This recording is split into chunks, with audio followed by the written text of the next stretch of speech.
You're listening to CFRN, a community of believers who trade for a living.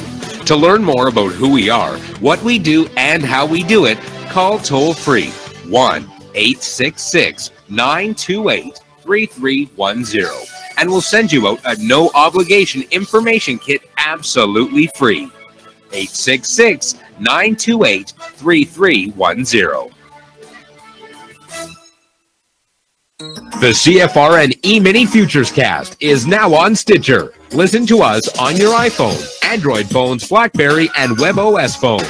Stitcher is smart radio for your phone. Find it in your app store or at Stitcher.com. Stitcher Smart Radio, the smarter way to listen to radio.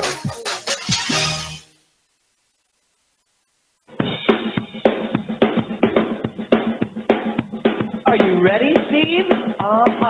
Andy? Yeah! Bert?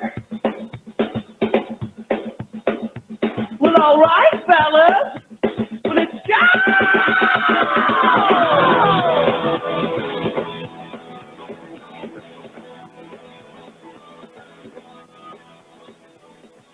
You're listening to CFRN, the Christian Financial Radio Network. Today's broadcast is brought to you by Audible. Get a free audiobook download at www.audibletrial.com/CFRN. Over 85,000 titles. Choose from mystery, romance, religion, science, technology, business, New York Times bestsellers, even children's books. You name it, Audible has it. With 85,000 titles to choose from, you're sure to find the perfect audiobook for yourself or to give as a gift, and it's absolutely free. Just point your browser to audibletrial.com/CFRN. That's audibletrial.com/CFRN. And become a part of the audiobook revolution by downloading your free audiobook today. audibletrial.com/CFRN. Hey trader, want to get rich quick? Well, good luck with that. If on the other hand you actually want to learn how to trade, the place to be is www.cfrn.net. Tune in Monday through Friday, 9 a.m. Eastern for our daily devotional, and then spend the next 3 hours learning how it's done for professional traders who actually trade for a living. That's www.cfrn.net. Every trading day from 9 a.m. to 1 p.m. Eastern. CFRN, a community of believers who trade for a living.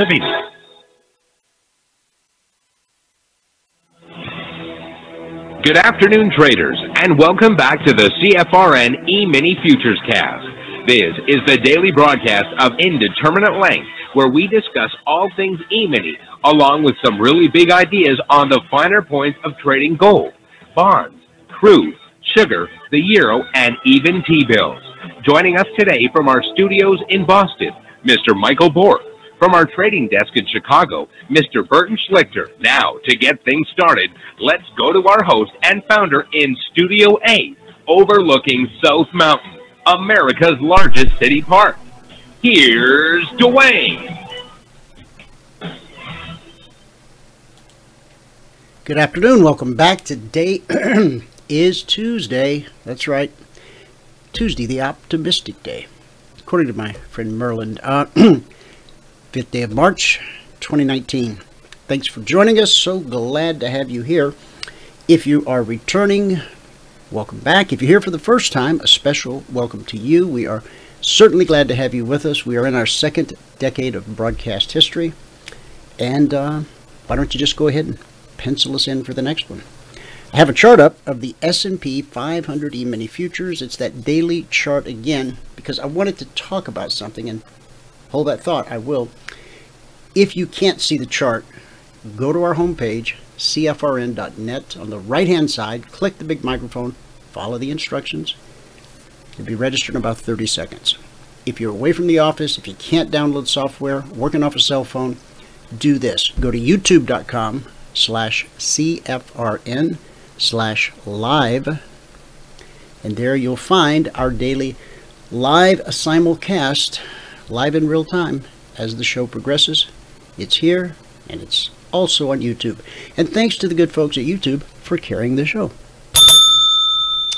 Okay, yesterday we talked on and on. We waxed long, we waxed eloquent about the bearish engulfing candle that was building as we spoke.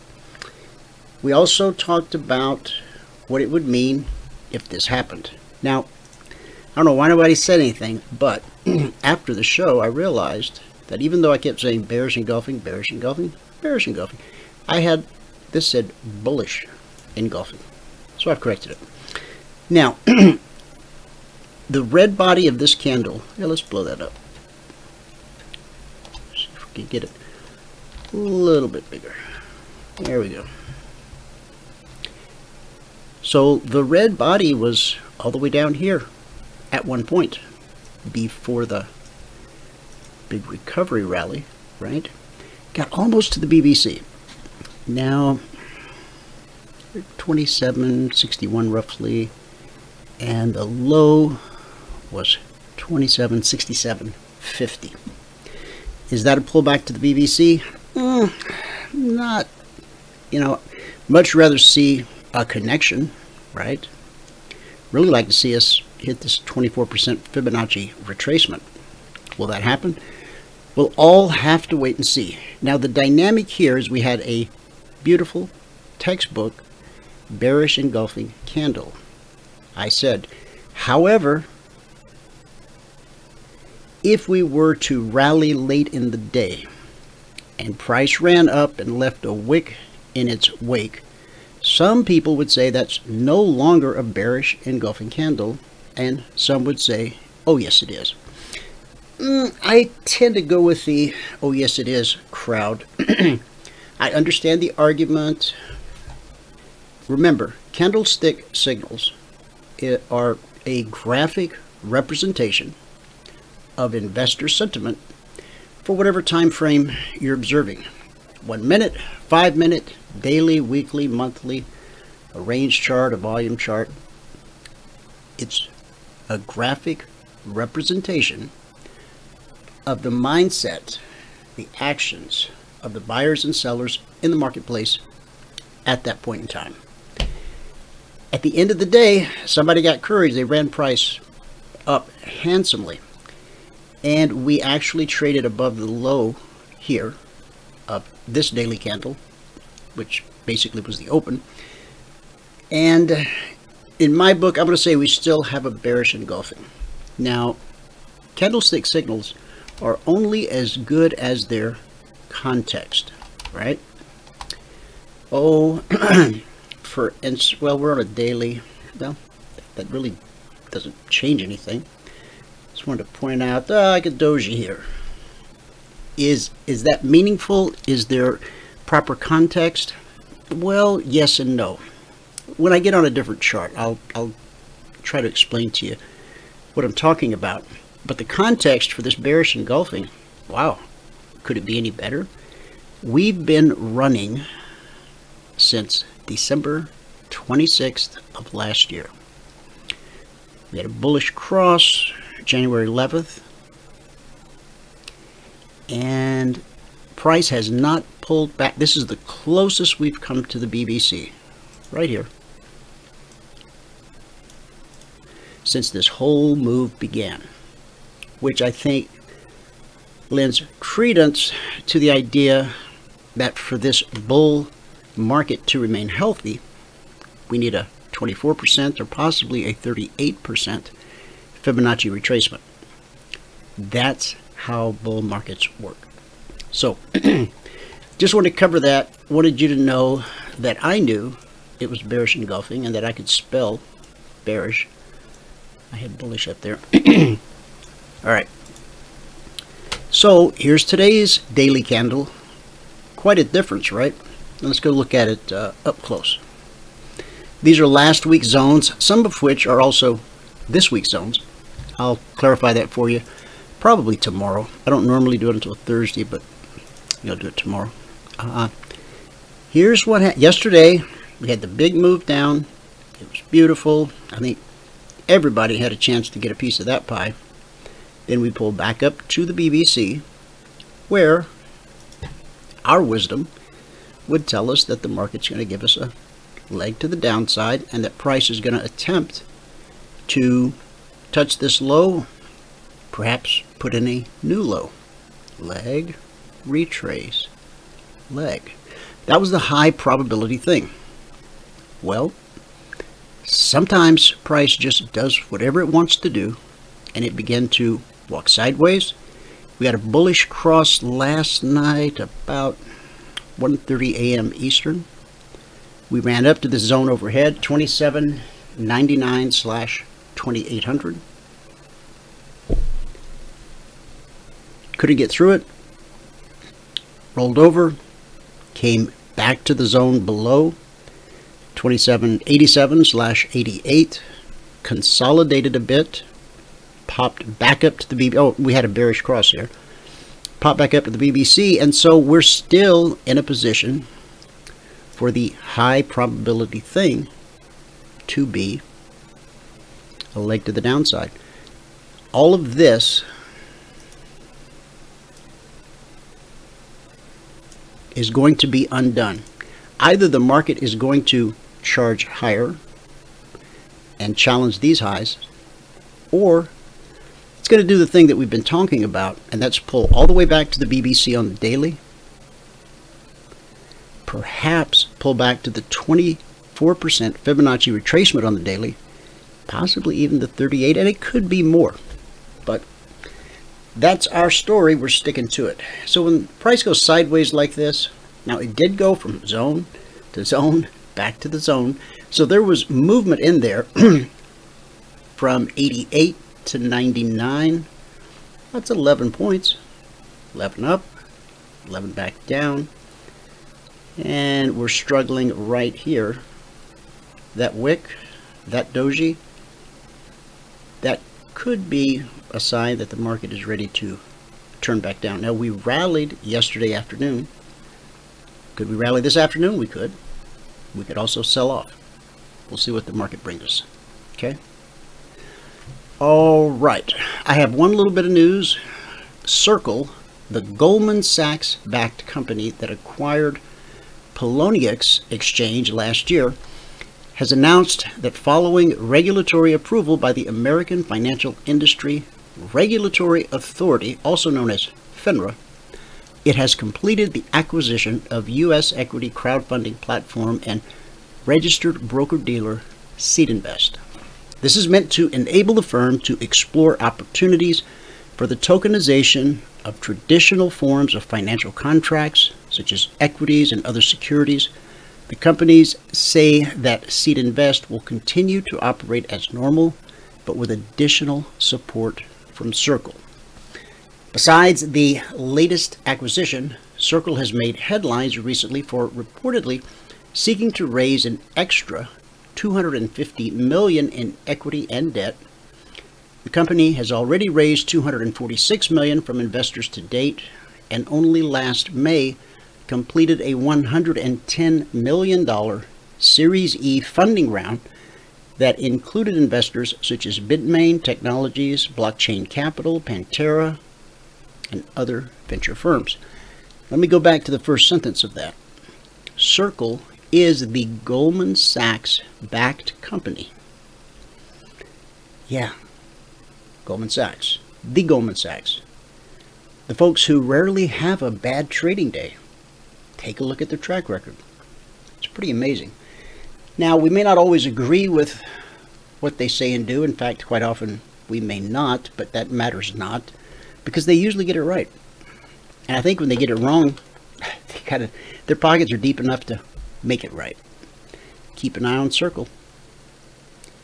Okay, let's look at the numbers from around the world. These are cash markets. The indices are. We're going to start here in the U.S. with the Dow, which is currently down 2.5 points. NASDAQ is positive by 7. S&P down 1.25, and the Russell 2000 down 1.75. In the commodity basket, crude oil down 11 cents, trading 56 $12.46 last. Gold down another $3.50, trading $12.84 last. In the Asian markets, at the close, the Nikkei was down 95 points. Shanghai was up 26. Hang Seng was up 2. And in European markets, at the close, the FTSE posted a gain of 49 points. The DAX gained 28. The CAC gained 10. It was a mixed day in Asia, green day in Europe, and it's a mixed day here. Thanks to the NASDAQ, everything else is red, but the NASDAQ is posting some small gains. Let's take a look at that. This same sideways motion. We did put in a higher high right there, which the ES did not, at least so far. Let's go to Michael and get a recap of everything that happened in the live training room today. Michael, are you ready? Yeah. He is. And when I come back, John will be joining us towards the bottom of the hour. He sends his apology for yesterday. He got tied up on the phone. Okay. All right. I am ready to go. You're ready. Okay. Yes. Yes. Okay. All right, it's all yours. All right. Thanks, man. I'll talk to you in a few minutes. All right. Good afternoon, everyone. Today is Tuesday, the 5th day. The 5th day of of March 2019. All right. Why did I bring that up? I brought up the wrong thing. Hang on. Here we go. If you have not taken a free trial with us, our website's still not working properly. So you're just going to have to send us an email at support@cfrn.net. Support@cfrn.net. And I'm not even sure we're going to get the email. So I don't even know why I'm talking about it. Yeah, because we're not getting emails right now either. Let me just check and make sure. I can send myself emails, but apparently I can't get them from anyone but me. Anyway, that's neither here nor there. If you have not taken a free trial and you want to take a free trial, try to send us an email at support@cfrn.net and just put free trial in the header. Okay? And we'll send you something out if we get it. All right? The spreadsheet. If you want to take a look at the spreadsheet, you gotta read all the CFTC risk disclosures down at the bottom. Today, as I said, is the 5th day of March 2019. We made 7 ticks in crude and 11 ticks in gold. That put us at plus 180 on the morning session.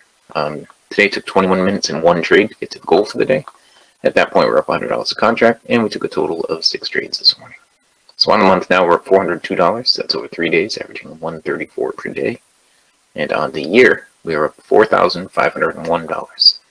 That's over 40 days, averaging $112 per day. Okay, $112 per day. You know, I was thinking, it's just a thought, but I could, in the room, I could add 1 contract per month. You know, every month, just add on to the contract. So I'd be trading 3 right now, be trading 4 next month, 5, 6, 7, 8, 9, 10, 12. As we go down. Anyway, it's not what I've done yet, so we're just gonna leave it the way it is for right now. This morning we had in gold, we had an opportunity right here. We picked up 6 ticks on that one. Then it got kind of choppy in here and consolidated. Broke out of that range right here. This is, Bert was talking about it this morning, and I just highlighted this range that it was stuck in. Once it broke out of there, we had another opportunity here. We picked up another 5 ticks to put us at plus 11. And we missed a long trade right here. And during the break, it looks like there was a short right here that we missed. Okay, it's setting up for another short right now. The one that we missed would have been right there. And the one that's setting up right now is like that. Now, in the handout section, there is this screenshot, okay? Now, the variation part right here, That's for when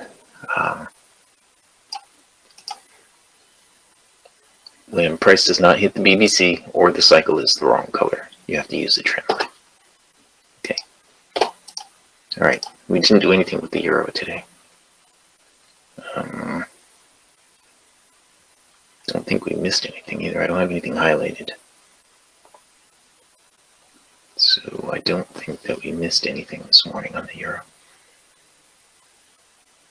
Nope. There was just nothing. No trading to be done there this morning on the euro.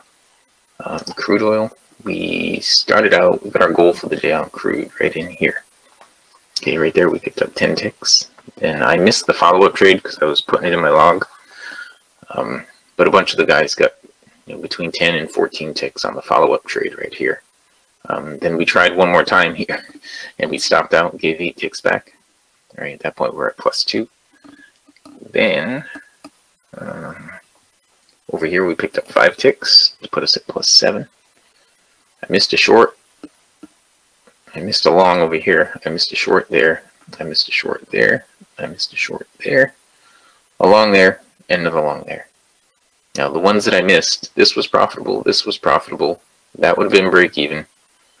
This would have been break even, this was profitable, and this was profitable, and this would have been break even. Then came the break, and it looks like there was a short off the BBC right here. That would have been profitable, and then nothing else during the break. Okay, nothing else during that break. On the ES, we took 1 trade this morning, right here. It was a break even, but let's go see if we missed anything else. Doesn't look like we missed anything in there. Then over here, we bounced off the BBC, right there. Ran right up into the weekly trading zone. Then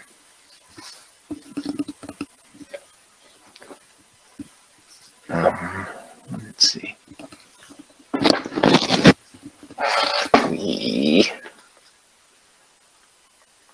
Let's see, the black step line crossed up above, disqualifying the short there. We took this one. We ended up with a break even on that. I was really hoping to get some profit out of this one, but we ended up with a break even on that. Then it got really choppy for a while. Went back up to the zone. There was a short right here that we missed toward the end of the session. That would have stopped you out had you taken it. That would have been a stop out. And let's see, during the break, we really didn't have anything during the break. Okay, so bring this back up.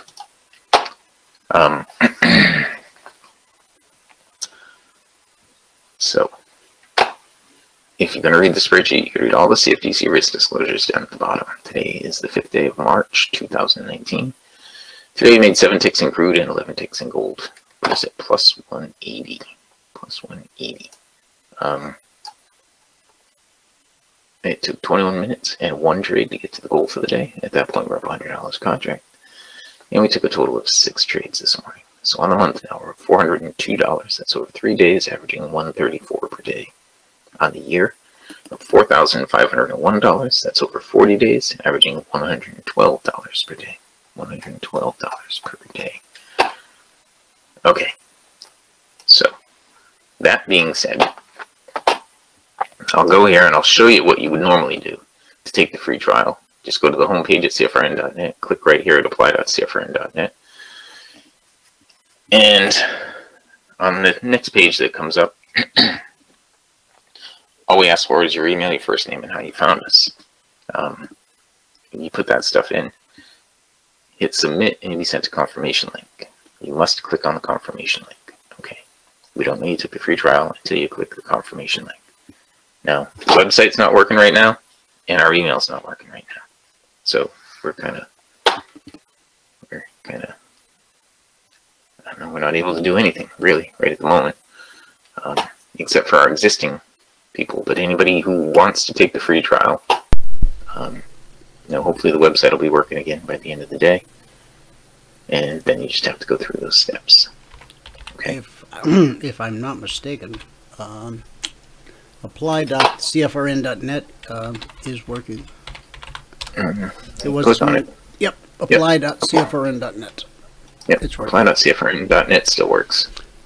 But you can see here. The website was working beautiful yesterday. Everything was better than it had ever been. Then the mail went down, and then while I grabbed a few hours of sleep, the site went down.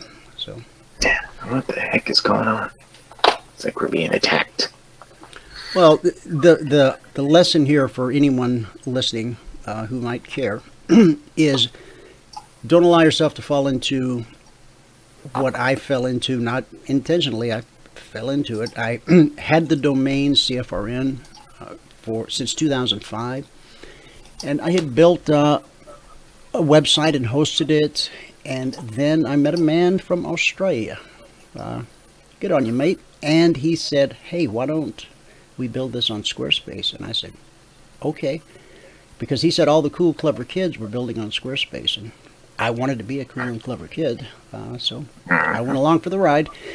And it was cool and clever for a while until they introduced the new version of Squarespace, which is where they now put all of their love. They have no support, no help, pretty much no nothing for the people that they abandoned on their legacy platform, which is the people who helped make them famous. Just left us in the lurch. And the fact that we have a 2,000-page website, it's impossible to move it and keep all the organic search links intact. So yeah, it's a rather... So we have the domain with GoDaddy, we have the site with Squarespace, and our SSL is done by CloudBrick. You don't ever want to be in, because you can have all of that done one place, one company, and then you would never have this issue. But because we painted ourselves into the corner with a 2,000-page site, we don't have any other option. So enough crying in our beer. Yeah. Okay, so the recap of the recap. Recap of the recap. Today it took 21 minutes and 1 trade to get the goal for the day. At that point, we're up $100 a contract. Outstanding. Yes. And I believe I still have the charts, so we can pass it back out to fabulous Phoenix, Arizona, Studio A, overlooking South Mountain, America's largest city park. Sure. Why not? Here we go. All right, John should be bebopping along here in a few minutes. I told him to come Go check. at 12:30. I just looked. He's not there Okay. yet. Not yet. Nope. Nope. Okay, so this is the ES sideways. This is the Russell sideways. NQ side. Now you'll notice that the Russell is sideways with with a lean to the downside. Go to the NQ. Jump to the ES. Neutral. Don't try to figure it out, and don't try to guess who's going to move first, because that's just gambling, and you'll get gambling results. So wait for the high probability to make itself obvious. And what I spoke about at the beginning of the show, the high probability obvious thing is to simply, we pulled back to the BBC, so now we just need to put in another leg to the downside, take out this higher low right here. We could draw a trend line if we are so inclined. Cross these bottoms from there.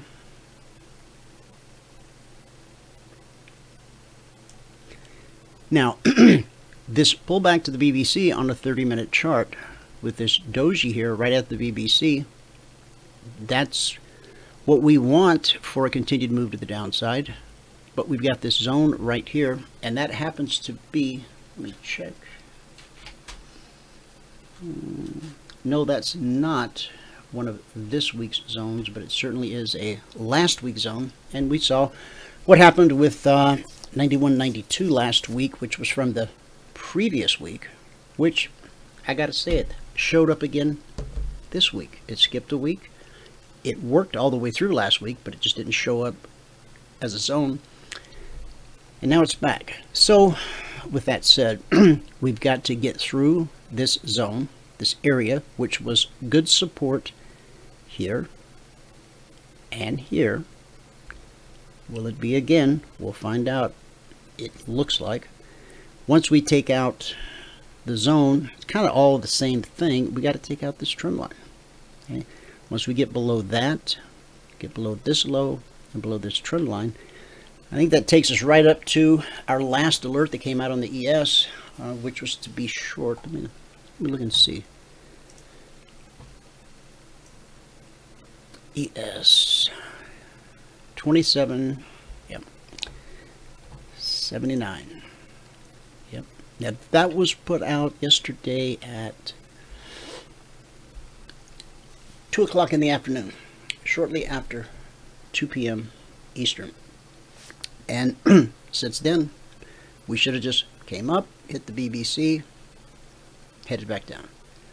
Instead, I know someone who used to say that the market is always trying to cause the maximum amount of people, the maximum amount of pain.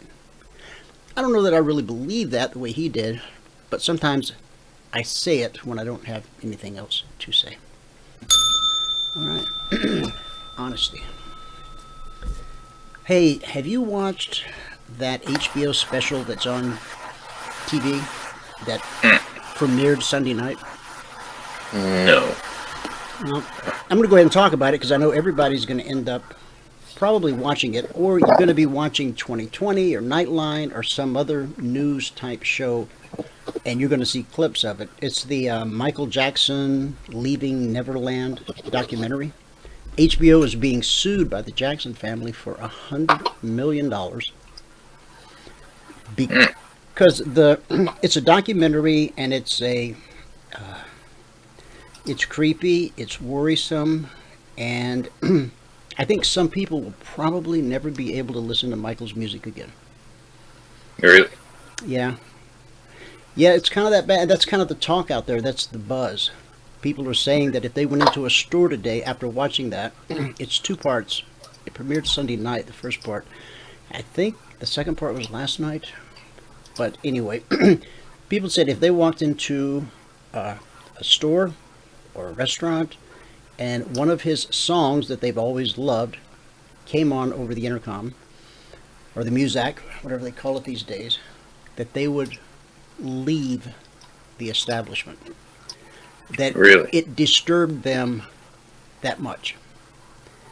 Now, here's the thing. The whole documentary is built around the story of these 2 kids that got caught up in that whole thing.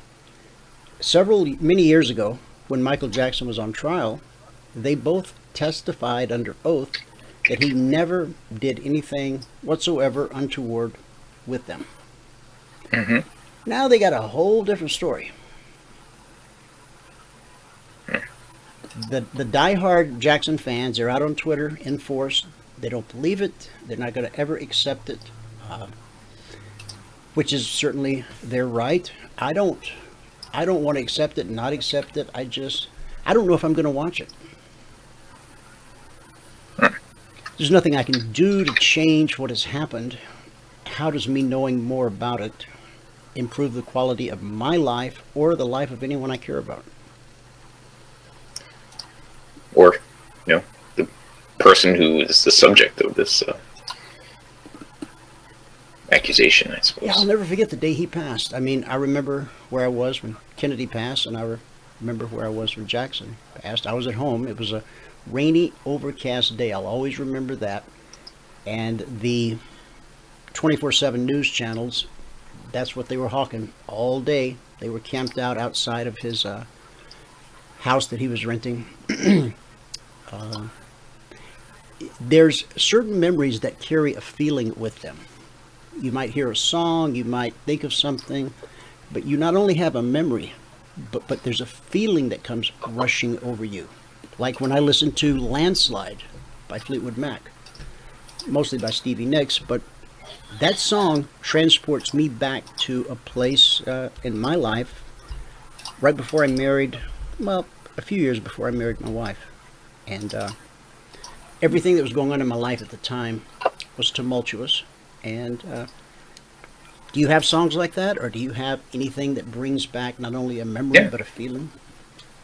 I do. I can't think of what they are right now, but I know that I do. Okay. You know, there's a lot of songs that, you know, remind me of, you know, when I was in the war, in the military, stuff like that. You know, Lenny Kravitz songs that remind me of being over there. Well, I was never over there. I mean, I sailed. The war was over. The Vietnam War was over, and the Desert Storm stuff had not kicked up when I was in the Navy. So I enjoyed a peacetime service. But when I was stationed in New London, Connecticut, right outside of beautiful downtown Groton. yeah, I've been there. It was the height of disco. We would take the train into New York City on the weekends if we had the weekend off. You know, 10 of us could afford one hotel room, and we would just sleep in shifts, you know, on the floor, on the couch, in a chair, just some place to hang out while you were carousing. But it was the height of disco and the Bee Gees, the boys with the quivering voices. Man, just thinking about that makes me want to take my white suit down out of the closet. I don't know if it fits anymore, but by golly, that was good music. It really was. It was certainly disco. All right, where's Big John? And he's still not there. All right, I want to jingle him because I need him to come on. He's coming.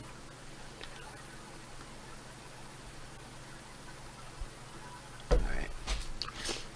Okay, folks, I don't know what else to tell you about this market other than we went into this sideways crawl, which isn't so bad. 11 points up, 11 points down, but we're holding up. We're holding off the inevitable, which I think is a substantial move to the downside. We've got a 20-point swing trade in place waiting to be triggered on the S&P. On crude, we had an interesting move here. We had said to sell copper 292 down to 288. It immediately dropped, well, not immediately, these are 30-minute candles, but it dropped $500 per contract, pulled back up to the trigger, important prices, important areas, almost always tested. Yep. Okay, John just popped in. Oh, good. I'll open up his mic. Now we've pulled all the way back up to 295. Hey, John, now the interesting thing about copper, or one of the interesting things, is that the fact that it pays $250 per penny of movement. So that 4-cent move would have been worth $1,000 per contract, and it may still happen. John, how are you? Welcome to the show. Sorry we missed you yesterday. Likewise, sorry. I thought I could make it, and then unfortunately something came up. The copper is acting really, really well, and that's a kind of a latently bullish sign of a stronger economy and potential recovery in China as well. By the way, there was a news item came out yesterday. I think it was on Zero Hedge that the largest construction company in China is selling houses at a 10% discount. So they're probably having a bit of a cash crunch or something. But you know, looking at the way copper's been acting, it's had a huge recovery from where it got down to the lows.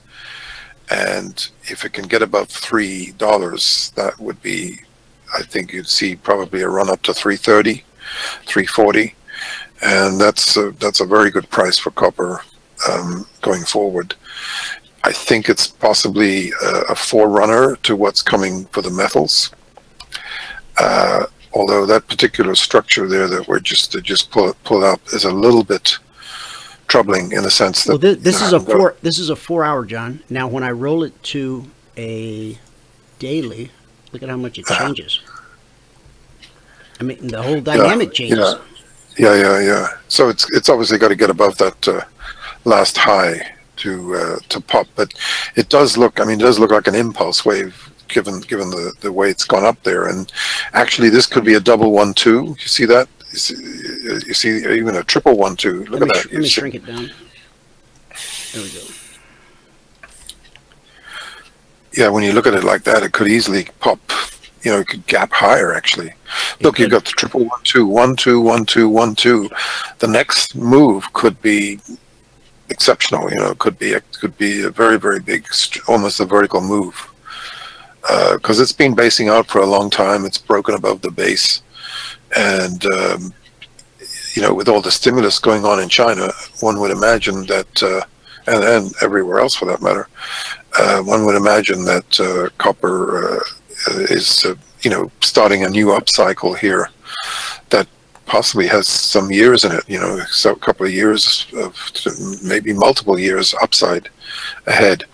Don't forget that the Internet of Things that's going to be accelerated by the introduction of 5G is a big, huge user of copper. You know, I mean, there's some people I've talked to who think copper is going to go to $4 or $5 or even higher based on the amount of copper that's going to be needed.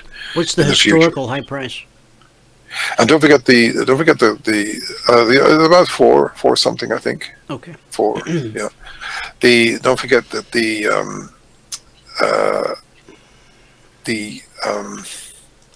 what you call it,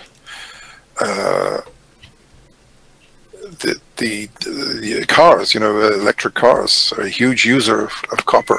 You know, there's a tremendous amount of copper in each electric car, and that could actually, in the battery or somewhere else, in all the electrics and everything. All of it. Okay. I think the average electric car, 40%, something like 40% of it is copper. It's an amazing number. Yeah. The where we have to go. I mean, look. If you look at I'm just looking at the December 19 copper here, and we did get down to $2 in 2016, and that was a critical time. If you remember, that was when a lot of the copper producers were on the verge of going out of business, and you know, we got all the way up to 340. We're just under 3 right now. There's a little bit of a sort of a negative sell signal developing here around this 295 area on a monthly basis and possibly a weekly basis. But if that's overcome, that would actually probably put 340.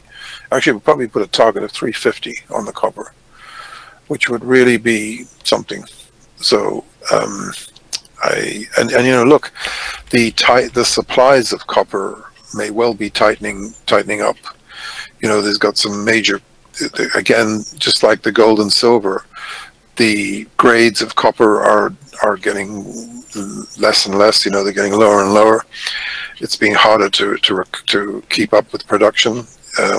You know, at the rate previously. If you remember, I mentioned this before. Back in the early 2000s, Barrick Gold only had to mine about 6 million tons of ore to make 1 million ounces of gold. Today, they have to mine about 30 million tons of ore to get the same result. That's a staggering statistic, and that's one reason why even the gold people themselves, the Gold Association and many analysts are saying that the next 5 years you're going to see the output of gold halved coming from mining sources, cut in half. So, you know, that's probably why you're seeing these takeovers going on with Newmont and Barrick and Goldcorp and Randgold that you know, you've basically got an incredible consolidation going on at the top of the gold pyramid, and that's probably going to go down the pyramid to the mid tiers and the juniors before too long. But the majors are positioning themselves for what could be a meteoric up move in gold, And one thing I was going to say yesterday, which, thanks to you leading me in on copper, reminding me to say today, I'm really getting quite concerned about the this socialism wave that's kind of sweeping America right now, and because it's a strategy by the Democrats to try and con people into voting, uninformed people into voting for them, thinking they're going to get everything for free in the future. Yesterday, John, even the co-founder of Greenpeace, one of the original co-founders of Greenpeace, and he has no love for Greenpeace anymore, but he came out and talked about this new Green Deal. And this is a guy who knows something about the climate and the weather and the earth and how to protect it and all these things. And he said she's just not very smart. Bonkers. Not very smart. Yeah. But the people in the room who really aren't smart are all of these seasoned politicians, these Democrats in the House who just follow along behind her like, little puppy dogs. Like lemmings. It's amazing. It's unbelievable. And they probably, this is why they think that they're going to be able to con their way into the next election. And it's a very, it's something you can't just dismiss, because nobody can tell exactly what will happen. But and now they're going, I think the market got knocked down yesterday. We opened higher, and look, the news hasn't been all that great in the last week or two. And you had all these store closings over the weekend, so I was kind of scratching my head as to why the market was opening higher, and we had a bad feeling about it. So we literally sold fairly close to the highs and went short, and we did get a pretty big dip, and towards later that day it did reverse. So I think, and usually that's a sign, is the market didn't, when the news came out that they were targeting 81 people instead of 50, I think that spooked the market in the morning. And then later on in the afternoon it kind of it's not so bad. I'm sure they're going to get through it. And well, at the end of the day, the only thing they can do, they can investigate. They call it indicting. They're going to indict all they can do is, once they've conducted their investigation and learned whatever it is they're able to learn, they can write a report and submit it. It has no teeth. They're just wasting taxpayers' time and money. Well, yeah, look, the people voted. They supposedly voted the Democrats in the House to get something done in this, 2-year term, and doesn't look like much is being done at all right now, and it's not likely to get done. So it's just it's a farce. And look, if they push, if they go too far, which looks like they can't restrain themselves from doing, they may find themselves in a lot of trouble in 2020, because there was I don't know whether people caught it, but there was this guy Mark Levin on Fox on Sunday nights. He has these interviews, and he's had some really good ones. There was a great one with John Voight, outstanding interview with General Keane. This guy is, I would call him the shadow national security advisor, because while he doesn't want to take the post for whatever reason, he's probably been offered it. He is certainly putting his 2 cents worth in, and he's happy to do it, because he got to read those letters from Kim that he mentioned on that show, which is unusual to have that kind of access. So he's obviously in communication with the president in some way, form, or somebody who has the president's ear to be able to get that kind of access. I agree. And he did a fantastic job of explaining, the whole situation with Russia and China and all these geopolitical issues that we have to confront. So on Sunday night, I saw this guy, and he's kind of like a recognizable figure. He's a younger guy, and I didn't know who he was initially. Anyway, it turns out he's the founder of this walk away movement from the Democrats. And, you got people like Candace Owens and, who are, trying to tell the African American community, that they've been hoodwinked by the Democrats for decades.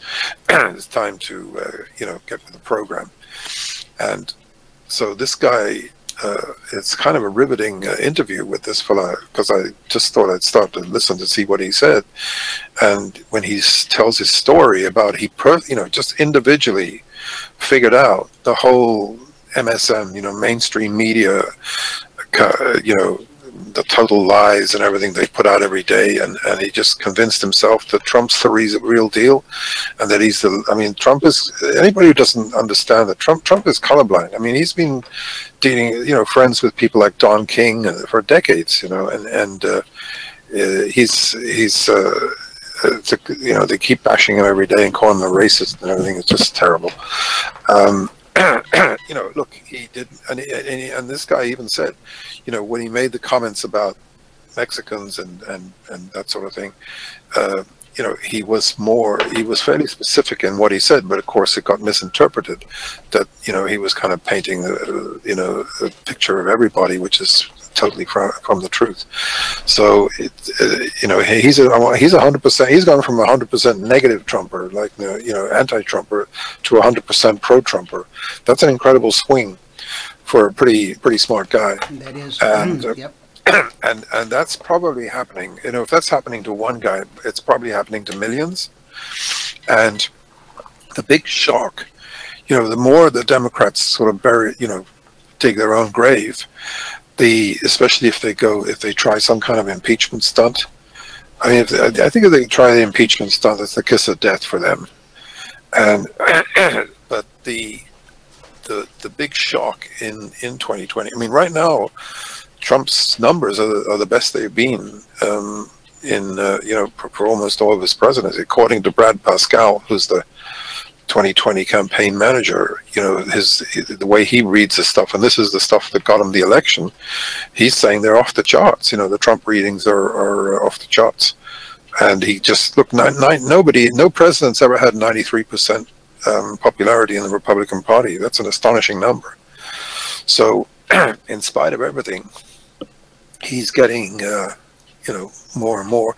And I think after a while, people are tired of the Russian thing. They're almost tired of the Trump bashing, And I think that, and the ratings of CNN prove it. People are tired of watching it.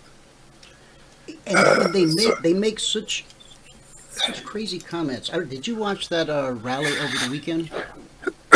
I didn't really catch that part of it, Oh, it was packed. And he talked forever, and he did a great job, and the people loved him. Oh, you mean the CPAC thing? Oh, that was awesome. Yeah, sorry, I thought. And some commentator writing yesterday, I can't remember for the life of me who he is, but he's like a big shot on the left, and he said, come on, people don't even show up for his rallies anymore. That was like the final bit of his little tirade, and I'm like, whoa, wait a minute.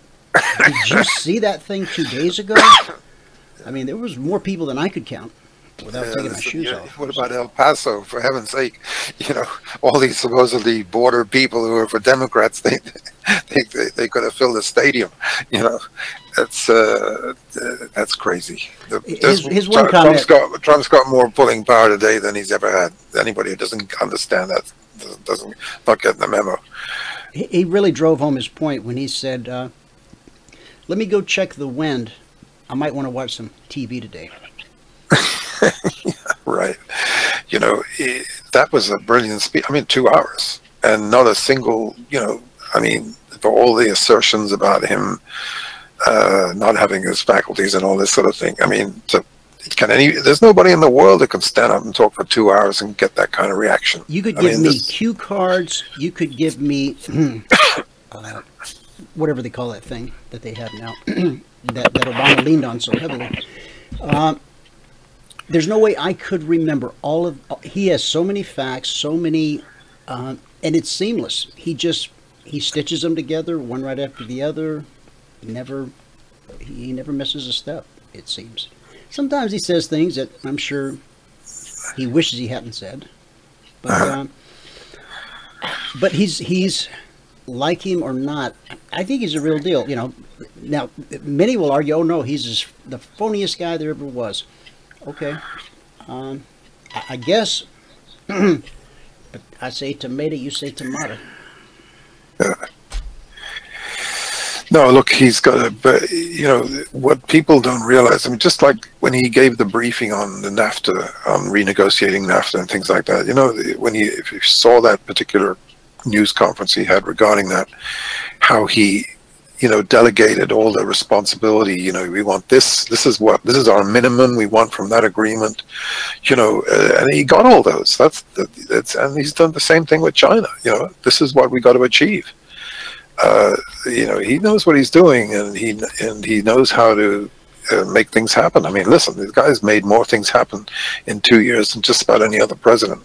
His accomplishments are upwards around, you know, 350, 400 things now that he's had an influence on, and most of it has been extremely positive. And look, you look at the way the market is. I mean, this market has had the biggest winning streak since 1995. And you don't, you know, these winning streaks tend to, especially when they're coming off a bottom, they tend to have, I've said, you know, I use my favorite expression, I used them several times before on the show. It's like the space shuttle taking off. You know, there's an awful lot of power to get it off the ground, but as it goes higher, it gets easier. You know, it gets easier to, as the air, you know, as the atmosphere gets thinner, there's less resistance, and it's kind of like that with stocks. You know, to get the stock market off the lows in 2009 took a huge amount of stimulus, and but they didn't do enough. Today, the market is lifting off from a catastrophic low with probably a lot less stimulus, definitely a lot less stimulus. But look at the reaction. You had a record run, you know, record winning streak. The last time that happened was coming off a low from 94, right? Remember 1994? The Dow was December 1994 when I made that prediction about it going up 2,000 points over the next 2 years. That was the winning streak. What happened after that? We ended up going altogether 7,000 points. You know, from actually nearly 8,000 points. We were about 3,300, 3,200 when I made that call. So, and we went all the way to 11,000 plus. So, you know, look, we're in the most innovative period in history right now. There's unbelievable things happening in the area of flying cars, autonomous driving.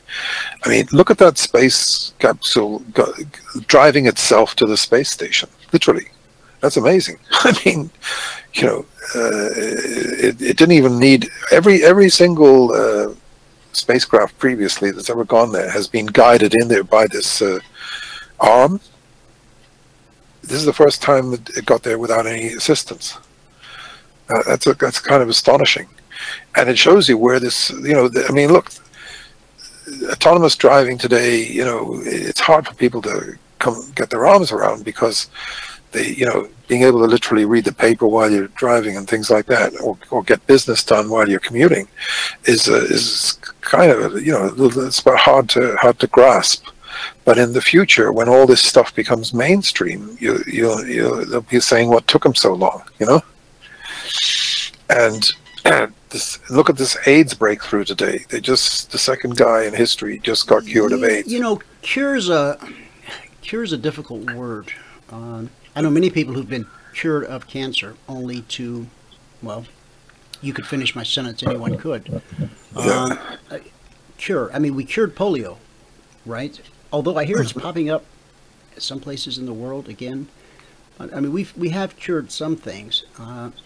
I would think they would want more than 2 people before they start touting a cure. But yeah, no, look, but a lot of people have. I mean, the ability to keep AIDS at bay, you know, to virtually make it you know, even though it might have tiny little bits still in the body, the ability to almost make it, you know, to all intents and purposes, rid people of AIDS and have them live a normal life, like Charlie Sheen and people like them, even Magic Johnson. I mean, he's, you know, he'd probably be dead right now if it wasn't for medicine. And he's incredibly Well, AIDS is one of the reasons we have 700 kids at the orphanage in Kampala, at New Hope. There you go. You know, the AIDS crisis. One of the myths there in Uganda is the way to get rid of AIDS is to have sex with a virgin. Urban myths. Stay away from them, folks. I'm sure you all know that's certainly not true. But there are people there, uneducated people, who believe it. And they're starting to they're really getting a handle on it. And the people who are already infected, they're getting the retroviral medication that they need. Going back to when AIDS first broke out, the year that it broke out, my wife and I spent that summer in San Francisco. I was there on business for about 3 months, pretty much the whole summer. And as Mark Twain once said, the coldest winter I ever spent was a summer in San Francisco. Some days I couldn't even go to work. There was so much fog on the bridge. I couldn't get out to Treasure Island. But it was a real interesting time to be in San Francisco. This thing had just broke. They were just starting to understand what it was doing, how it worked. And people were very much afraid. It was a real interesting time. We've really made a lot of strides in towards a cure, and I hope that what they announced today, I hope it really is an effective cure, not just for some people, but all people. So, well, just going back to the markets for a minute, the copper is definitely a positive leading indicator, I would say, at this point. The metals have been knocked down, but they look like they could be turning here, especially if copper rather breaks out. Cotton, incidentally, is also doing well, and the grains are breaking out to the upside based on this Trump asking China to remove the tariffs on grains, and cotton, which I believe he's done, or they're doing. So that's kind of caused a bit of an upturn, and potentially, I'd definitely be very, very attentive to these grains from now on, because with the proximity of this deal being announced, probably later, towards the end of the month, it's definitely going to incorporate something fairly positive for grains. And maybe even though they've said they're buying all kinds of tonnages, the market's not really buying it yet, but they certainly bought the news on this, because what happened on Friday, I guess it was Friday or Thursday or Friday, there was a late reversal.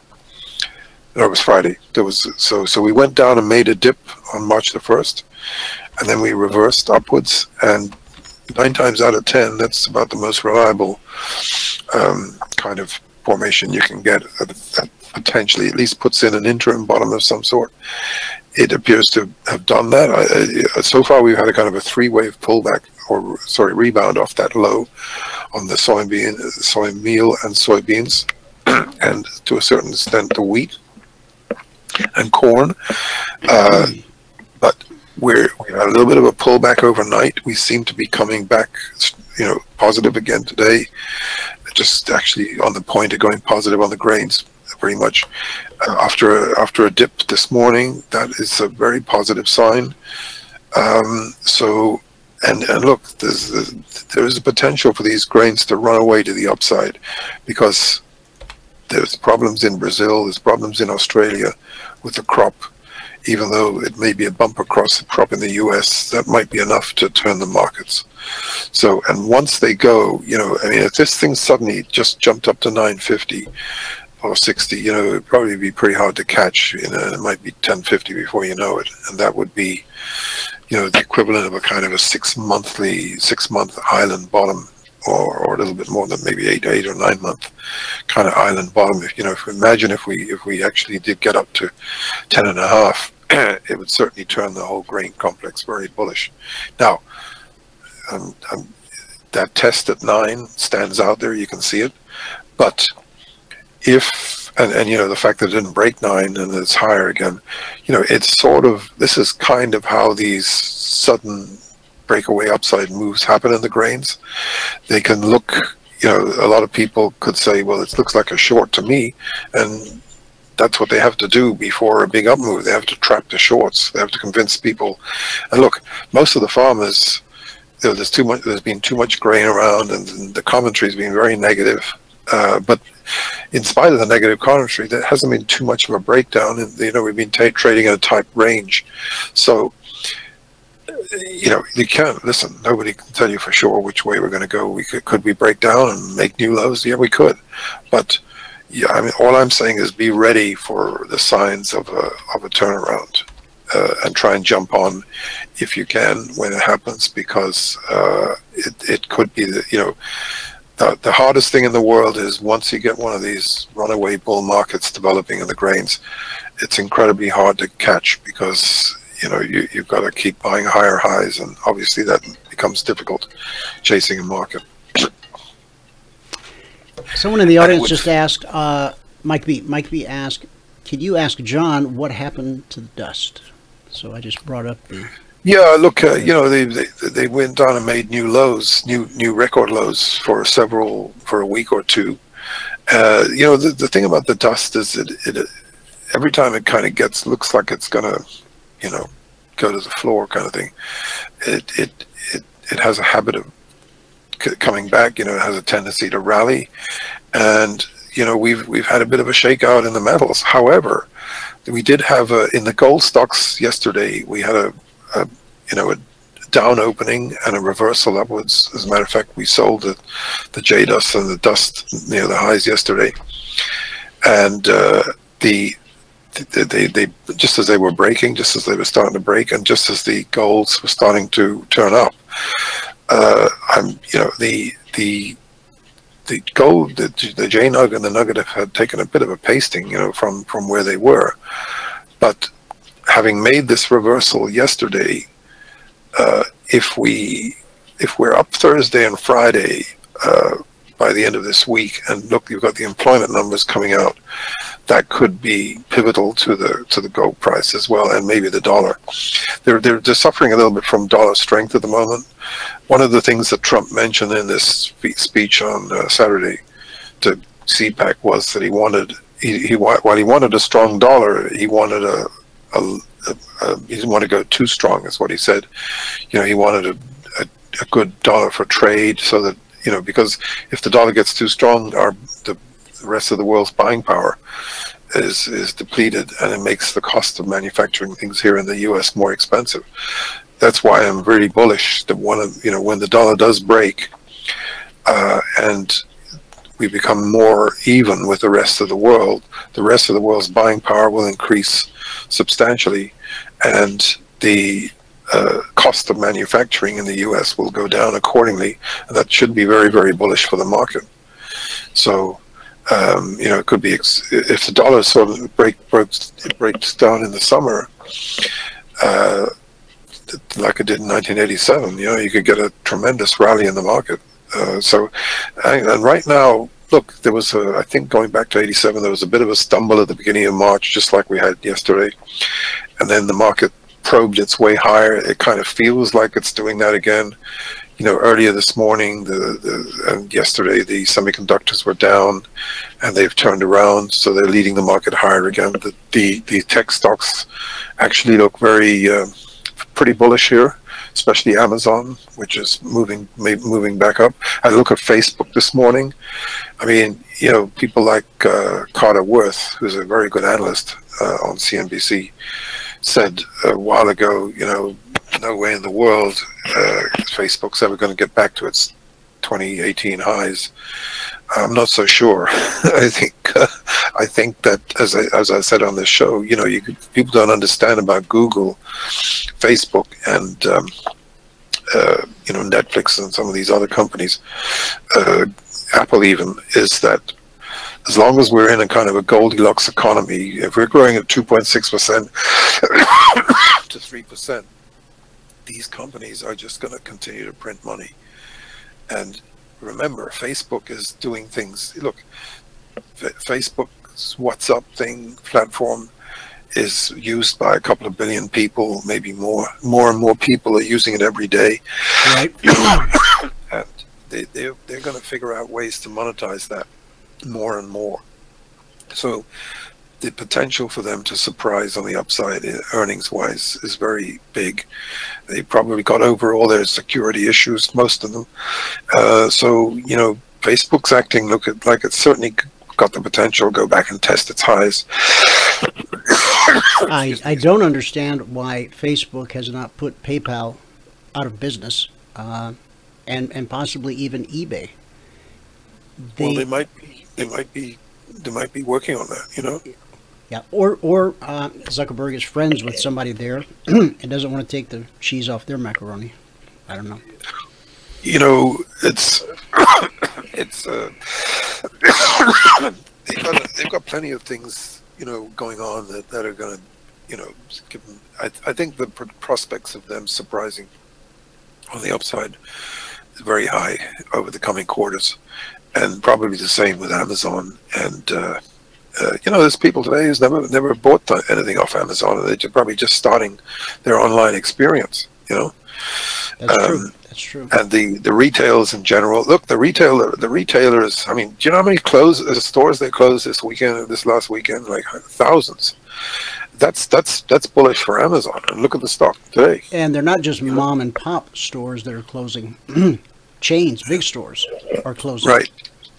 I mean, it's an unbelievable phenomenon that's going on here, but the ultimate beneficiary is Amazon, and some of the other onliners as well. But and Amazon has just such a incredible, you know, name. What do you call it? Name recognition and right. Brand recognition. Yeah. Hey. Brand. It has such an incredible brand that it's just its position is, you know, it's got this first mover advantage, and so these are the things that drove them. And look at the way the Nasdaq is acting. I mean, it's leading the way higher today. Markets are just starting to go positive after being negative this morning. So this is a pretty bullish kind of turning into a pretty bullish day. You know, we're up 25 now on the Nasdaq. So yesterday was just a little bit of a pullback.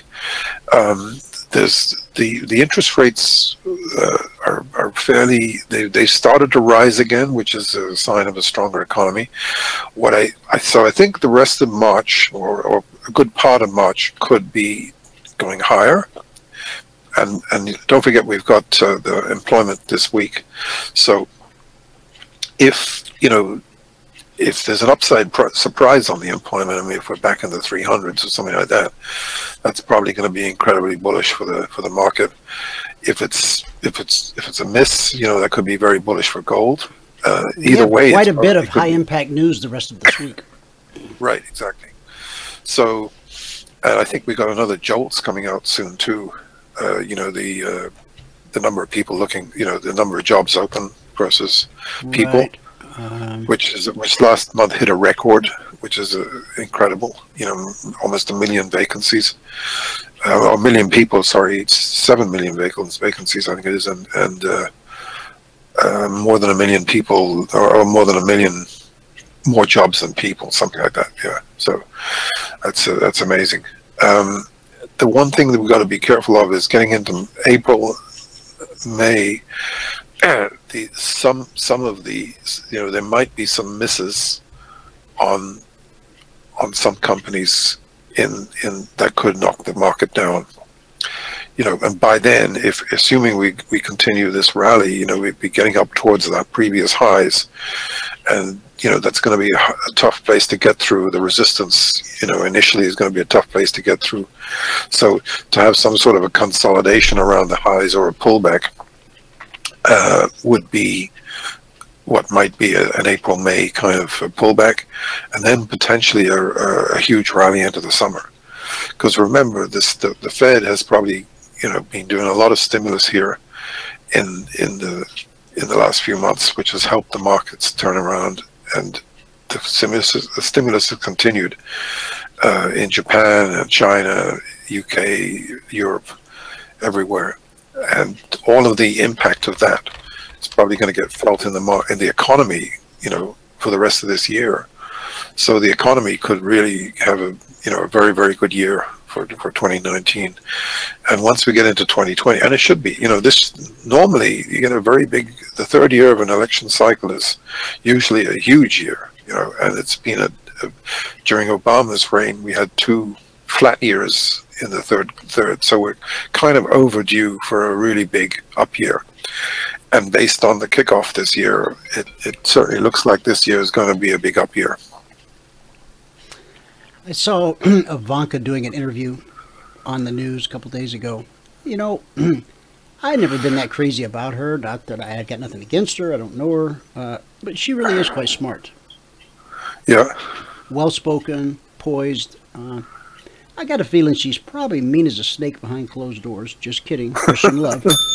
That's how she strikes me. But boy, she is smart. You got to give her that. Yeah. Well, she's worth a few $100 million. So she, so I mean, she obviously had a lot of help, but nevertheless, she's done pretty well in her own right. I got a chart up here, John, of the S&P 500 E-mini. This is a daily chart. Yesterday, we had a bearish engulfing candle. Now, these are daily candles. Take a look at this. We had this big red candle all the way down to 27.66. 28.20, 27.66. And then there was a late day recovery. And I said on this show yesterday, I don't think that's going to happen. And by golly, it did. Now, go ahead. Go ahead and get it. What I'm getting to, folks, in the audience there, we have an inside day cooking. Is that big a deal? Well, it shows the market's inability to go higher or lower at this point. And that looks a little something like this. There you go. Looks like it's going to make that journey back up to that zone again. Now that is a this week zone at 27.99, 2800. The zone below that, I'm sorry, 27.91/92. There you have it. So an inside day on the daily after the bearish engulfing yesterday.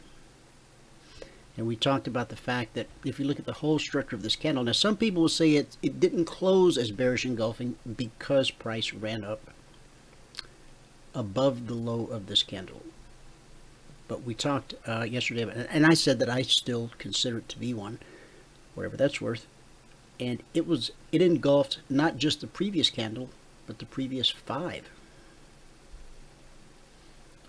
1, 2, 3, 4, 5. Yep. Okay. Time now. Good word for the day.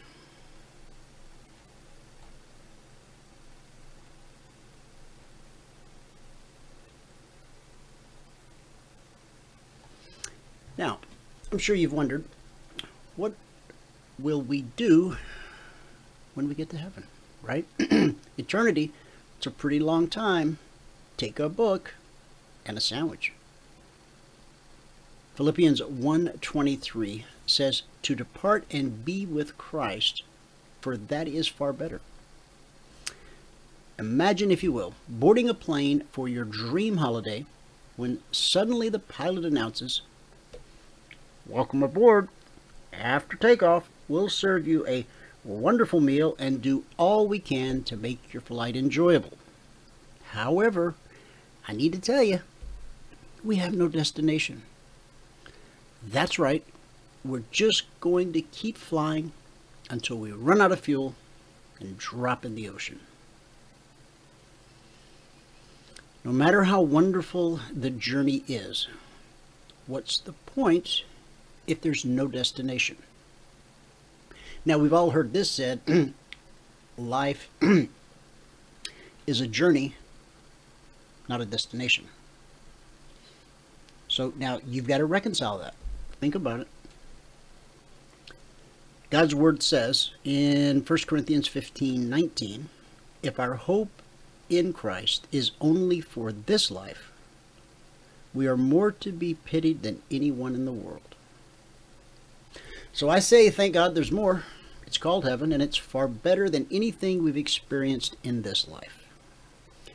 If you're wondering what we'll do when we get there, the Bible says we'll serve the Lord in Revelations 22:3. I don't think you'll be issued a halo, a long woolly robe, and a harp. I don't think you'll have to sit on a cloud and strum for all of eternity.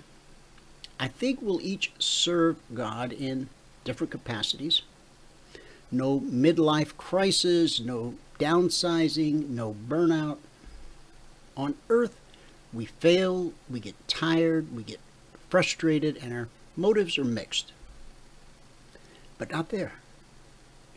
Can you imagine serving the one you love most, doing the thing you enjoy most, and doing it in a body that's forever energized?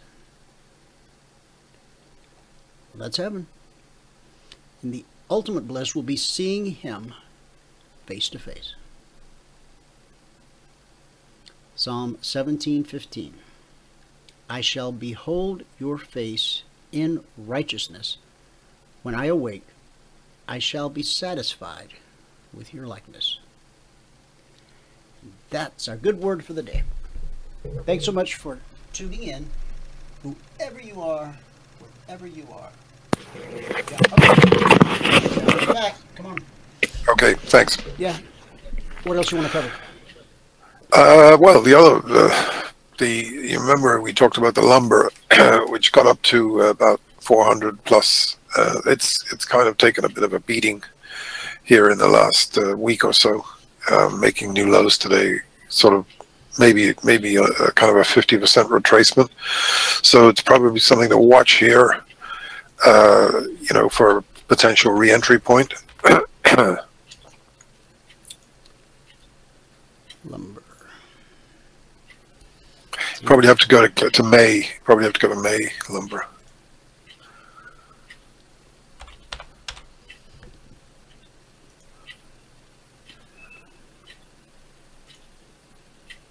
Okay.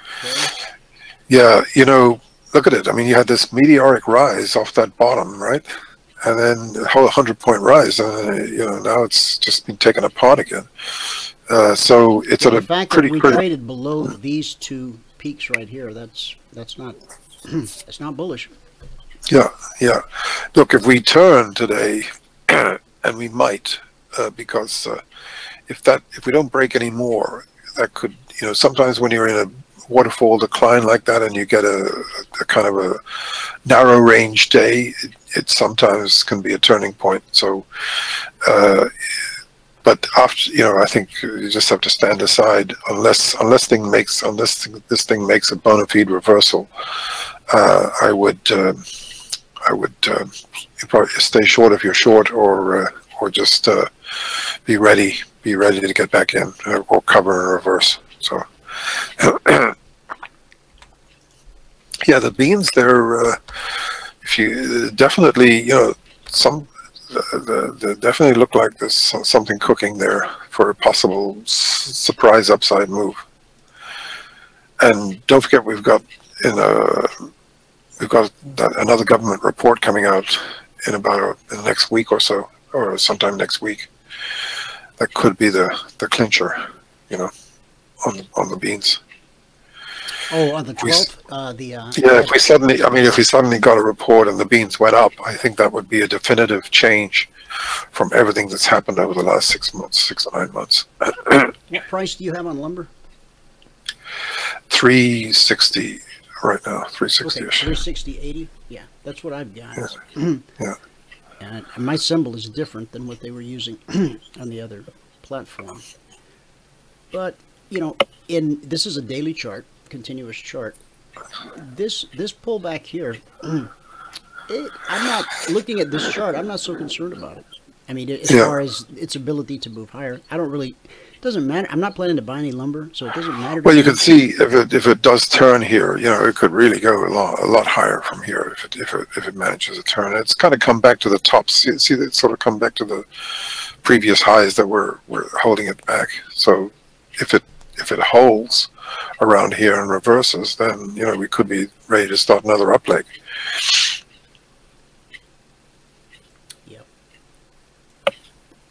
That's if this pullback is over. Yeah. Yeah. Which it well could be. Yeah. Okie doke. So, listen, thanks very much for the invite, and look forward to tomorrow. John, we will see you tomorrow. Thanks a lot. Bye-bye. All right, Have a great afternoon for everybody. Thanks. All right, guys, that's going to do it. Thanks so much for tuning in.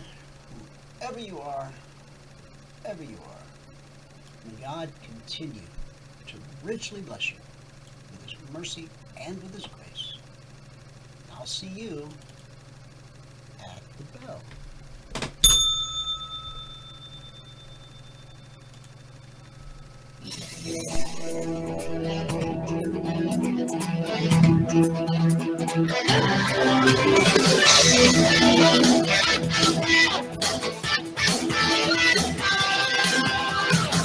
Remember this, there is no greater return on investment than to see a human life changed and given hope. As always, pray hard and trade safe. Any financial information discussed on this show is simply the opinion of our host, Dwayne Reeves, his co-hosts, and guests. To learn more about trading Emini Futures or to take a 1-week free trial in our live trading room, call 1-866-928-3310. 866-928-3310. Information discussed on this radio program should not be construed as a recommendation to buy or sell any security.